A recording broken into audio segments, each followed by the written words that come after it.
I dag skal jeg snakke lidt om meiosen. Meiosen er den type celledeling, der foregår, når der bliver dannet kønsceller. Hos mennesket sker det i æggestokken hos kvinder og i testiklerne hos mænd. Hos mennesket er der normalt 46 kromosomer, som bliver til 4 kønsceller med 23 kromosomer hver. Det vil sige, at kromosomtallet bliver halveret.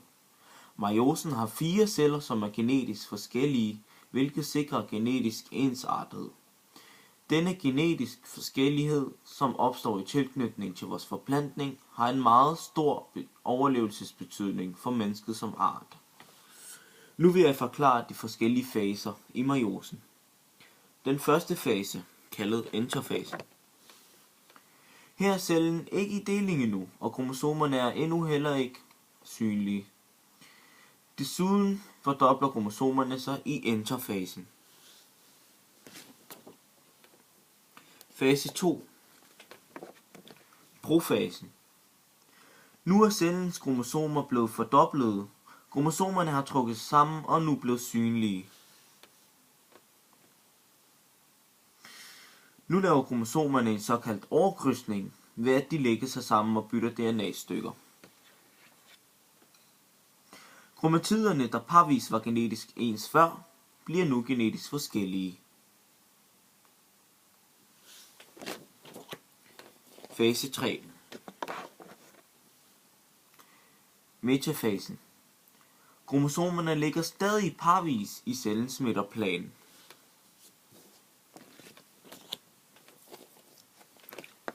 Anafasen.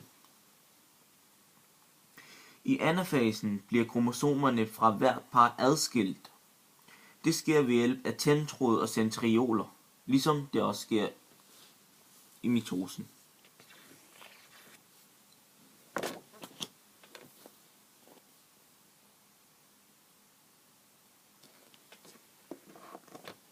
Metafasen 2. Her er der blevet dannet 2 celler. Hver af cellerne indeholder 2 kromosomer, det vil sige, at den oprindelige celles kromosomtal nu er blevet halveret. Hver af kromosomerne består af 2 kromatider, der er genetisk forskellige grundet den tidligere overkrydsning. Og kromosomerne lægger sig stadig i cellens midterplan. Fase 6. Anafase 2.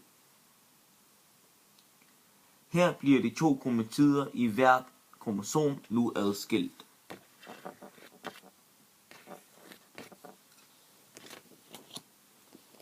Og til sidst telofasen. Her har de 2 celler delt sig og resulteret 4 sædceller, der er genetisk forskellige.